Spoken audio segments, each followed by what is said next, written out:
Have you ever bought a watercolour because you recognise the pigment name, only to find that it looks completely different from the version you already have? In this video, I'm swatching 5 pigments across 3 professional brands, Schmincke, Winsor Newton and Holbein, to see how much they really vary. We'll look at colours like olive green, indigo and alizarin crimson and compare how they behave side by side. Testing them properly can help you make much more informed choices before you spend money on new paints. Hi, I'm Omar and I'm a watercolour artist, illustrator and teacher based in the UK. I chose Schmincke, Winsor Newton and Holbein because they are all professional brands I can get hold of easily here, especially when there are discounts at Jackson's Art.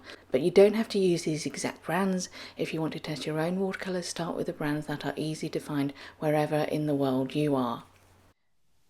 The paper I'm going to be using to test my watercolours is the Hahnemuhle Concept Watercolour Joy, and it's cold pressed and 300 GSM. And as you can see, I have already prepared the first card where I'm going to be testing the olive greens. I've got Schmincke, Winsor Newton and Holbein, and I think a good methodology would be to mix up milk consistency, coffee, and then try wet in wet. I do have a video explaining these terms and I'm going to link it in the description. So I've created this for olive green, the cadmium orange, alizarin crimson and indigo and the Van Dyke brown. So let's get started. Let's put some of this Schmincke olive green in here, and when it comes straight out of the tube it's a butter consistency, but we want to dilute it so that it acts like a milk consistency. That's probably about right, actually. So let's put down that first green there, and I'm going to dilute it again so that we now have coffee, which is a little bit more dilute. That's a good start. And now I am going to just wet this area here. Oh, there's a little bit of green on there already. I should wait a tiny bit longer because I don't want it to be stuck on the surface for too long. And I'm just going to drop this a few drops there.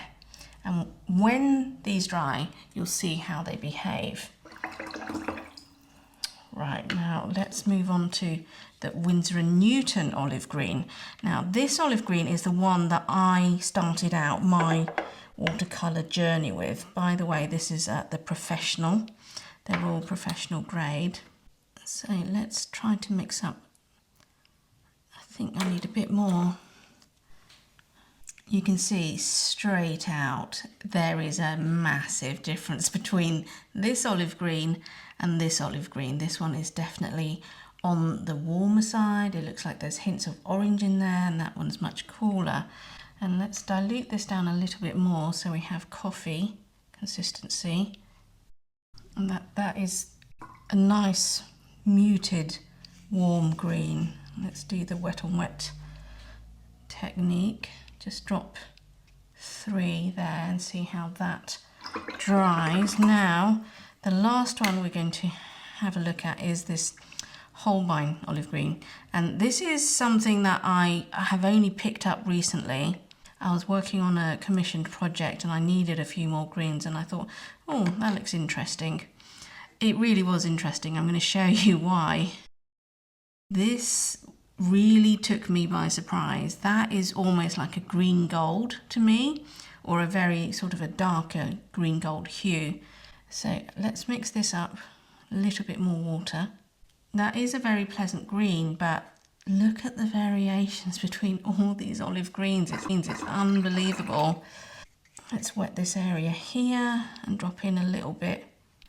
Now it's a good idea to let these dry before we come back and assess them. Now let's look at the 3 cadmium oranges. The Schmincke one is this one. This is a new one for me. I've not used this cadmium orange, so it'd be interesting to see how it behaves. So this first one is going to be a milk consistency.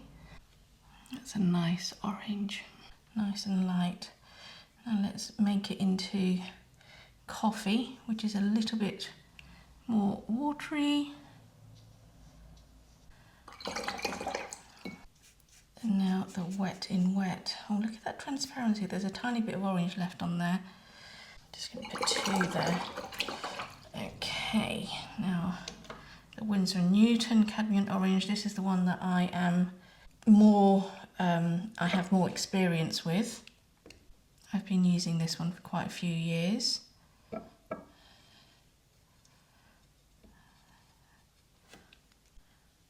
That looks fairly similar, however there's this kind of a greenish undertone, I think. This one is definitely more on the yellow side at this point. So let's do wet in wet. Oh, that seemed to spread a little bit further, but I think maybe I should have let the water soak in a bit more. Now let's try the Holbein. Now this is, it actually says on here cadmium yellow orange, and again this is a new one for me. I'm willing to give it a go. Looks rather bright.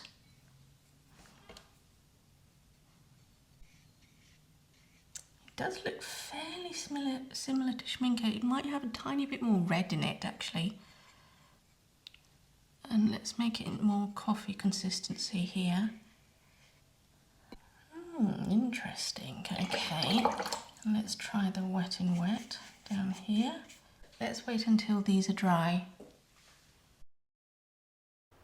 Now we're going to be trying out the alizarin crimson, and this is one of the colours that you often find in pre-made watercolour sets as the cool deeper red.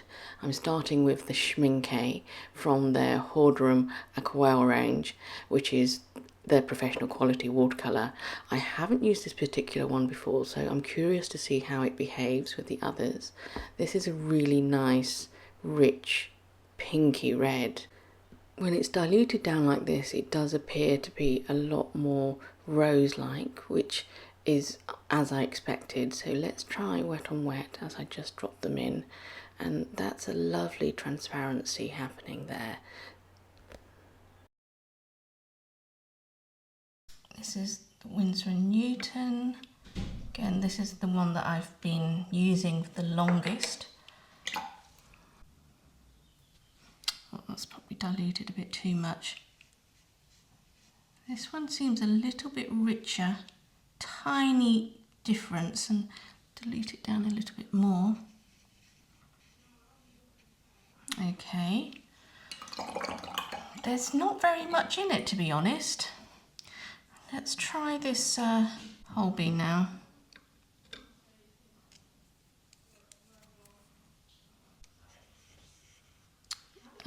Now this is kind of getting towards kind of magenta purple tendencies. Let's dilute that further. Yeah, it's very pink. Oh, I completely forgot to do the wet on wet for the Winsor Newton version, and let's do the Holbein version. So this was the Winsor Newton, and let's do the Holbein. Okay, we'll take a close look once they've dried. Watercolour often changes quite a bit as it dries, so it's much fairer to judge the colour, the strength and the texture of these swatches once everything has settled on the paper and they are fully dry. Now let's move on to some more pigments. Now we have the turn of indigo, starting off with the Schmincke. I have used this fairly recently. I quite like it. It would be interesting to compare it with the Winsor Newton version, which is what I'm more used to. That's nice. That's really nice coverage. Let's water it down a little bit more. It's still quite, I don't know if I need to water it down a tiny bit more, but there's still a really great coverage there. Now the Winsor Newton version. Now consistency wise, the Winsor Newtons across the board seems to be just that little bit thicker. Now there's a tiny bit more of a green tinge, I suppose. And this is the slightly more watery version. Okay. Interesting. Oh, I keep forgetting to do the wet on wet version. Okay, let's get this section wet. I'll drop in the Schmincke here and the Winsor Newton here. Now this last one will be the Holbein. It does look very, very dark. I've not used this one at all, so interesting to see how it behaves. Oh, that's quite similar to Winsor Newton actually, but we'll have to wait till it dries, and let's just water it down a little bit more. It seems to be a bit more softer and greyer. Let's get some water in this area and a few bits in. I think I didn't put enough water on there. Never mind. Now, Van Dyke Brown is a brown that I don't use by itself. I tend to mix it with other colours to make it the value sort of change. The Schmincke one, this is a brand new tube, never used it. So let's see how this behaves. You can see it's quite a very earthy. Well, this one is earthy anyway. And that's the Schmincke version. Oh, I think I needed to water that down a tiny bit more to make it milk consistency, and a bit more for the coffee consistency. Oh, don't think I cleaned my brush very well. Let's drop 2 in there. Okay. Now this tube of Cotman Van Dyke Brown is one that I had for quite a while. Oh, and this is the Cotman version, is sort of student grade.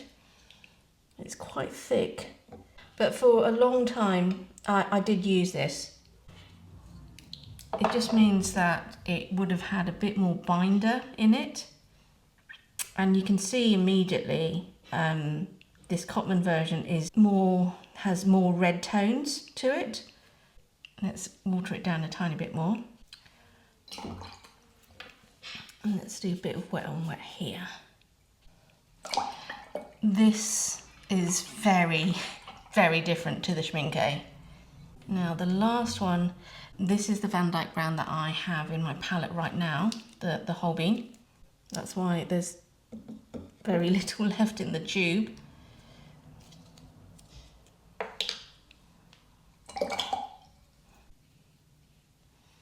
This is the bit earthy. I think I needed to, there's a bit too much water in that. Let's boost it up a bit.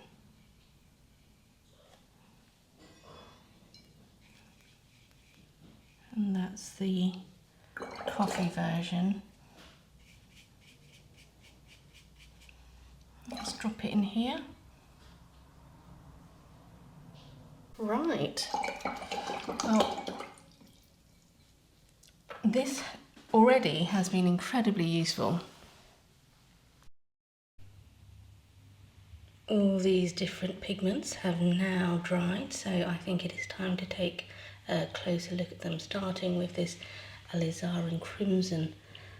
I think the most notable thing is the Holbein seems really, really pink, more magenta than the others. However, when you start diluting them down, they all display a lovely rosy hue.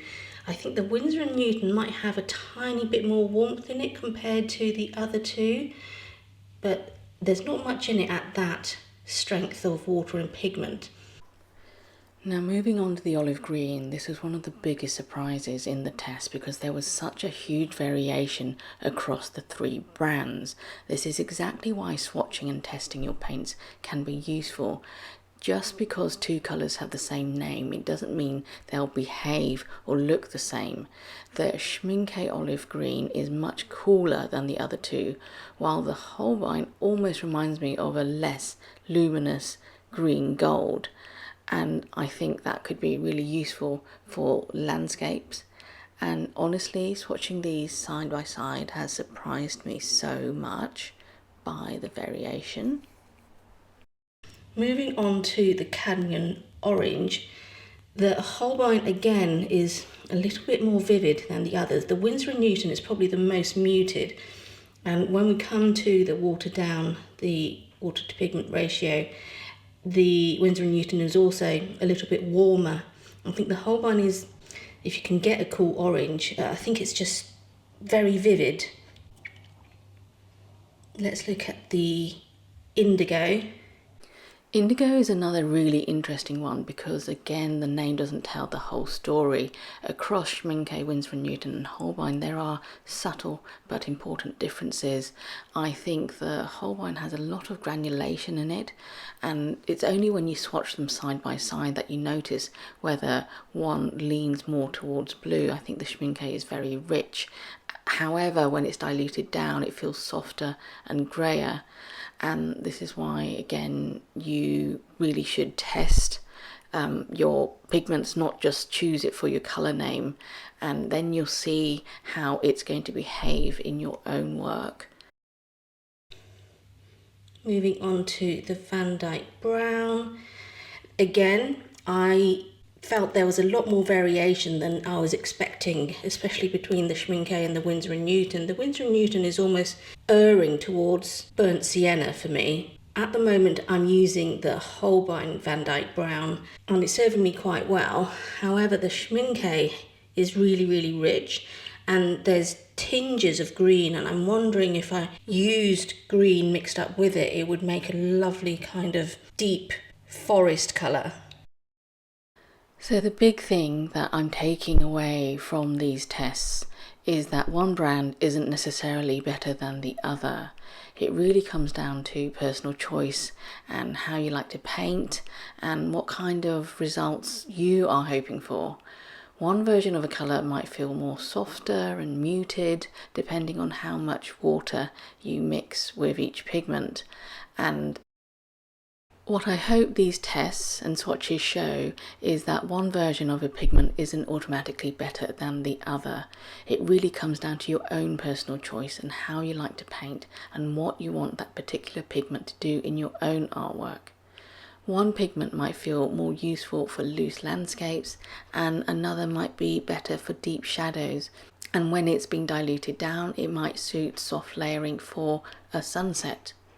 So before investing in a large 15ml tube, it can be really helpful to try out a half pan or a small 5mm tube first. Testing your colours properly means you can make far more informed choices.